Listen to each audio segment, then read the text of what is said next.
Hiriyaa dhugaa kan jedhamu eenyudha? Nama gaarii akka ati taatuuf kan si gargaaru, yoomiyyuu kan sirraa adda hin baane, guyyaa rakkinaatti nama sinniisnedha.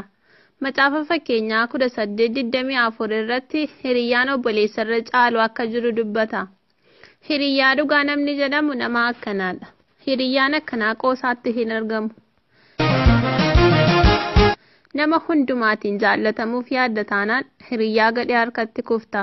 Kanaafuu hiriyaa dhugaa filachuu kan ati dandeessu akkamittidha? Kitaaba tokko irra isaa ilaalanii murteessuun gaarii miti. Kanaafuu waan keessa isaa jiru irratti xiyyeeffadhu. Nama amantu, dogoggora keef kan dhiifama siif godhu, hiriyaa haaloo sitti hin qabanne filadhu.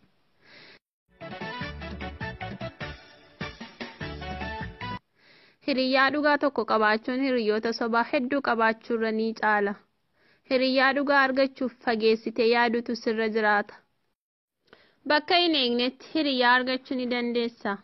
Kanaafuu ilaalcha kee bal'isi.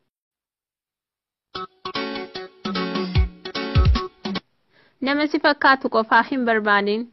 Hiriyaa siif ta'uu kan danda'an ogummaa yookaan kennaa sirraa adda ta'e qabaachuu danda'u. Umuriin isaanii kan si caalu yookaan kan si gadi ta'uu danda'a. Akkaataan guddina isaaniif aadaa isaanii adda adda ta'uu danda'a. Kanaafuu filannoo kee bal'isi. Amala gaarii qabaachuu akka danda'an garuu hin dagatin.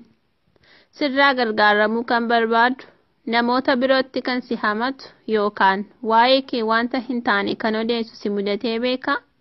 Hiriyyaan akkanaa yoo sitti hafe siif wayya. Kanaafuu hiriyaa hin taane irraa fagaadhu. Hiriyaa gadhee kan inni barbaadu bu'aa sirraa argachuu qofadha. Akkaataa ati odeessituun bifa keetiin kan biraa fi amantaa keetiin sitti qoosuu danda'a. Hiriyyaan dhugaa akkana hin godhu. Eenyummaa keetiin si jaallata. Kanaafuu hiriyaa cimaa filadhu. Cimaa gaafa jedhamu immoo barumsatti qofa jechuu miti. Waan amanu tokkotti dhaabbii jabaa qaba.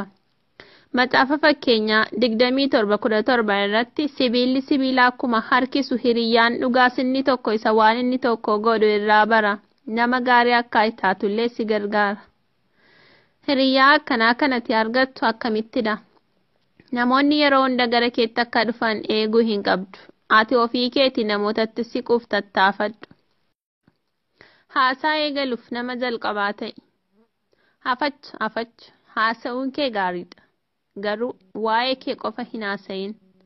Gaaffii gaafadhu. Achi booddee dhaggeeffadhu. Garaa keerraa dhaggeeffadhu. Agartee? Hiriyaa keef kennaa guddaa ati laattuuf yoo jiraate onnee keerraa dhaggeeffachuu keedha. Achi booda hojiitu si eeggata. Eeyyeen. Hiriyyummaan keessan akka guddatuuf hojiitu si eeggata. Kanaafuu ati hiriyaa keef amanamaa yookaan amanamtuu ta'i. Haaloo itti hin qabatin, guyyaa rakkinaatti bukkee isaati hin dhibamin.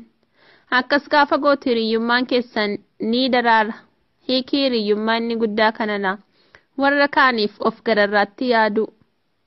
Jireenya kee keessatti namoota baay'ee waliin wal arguun kee hin oolu.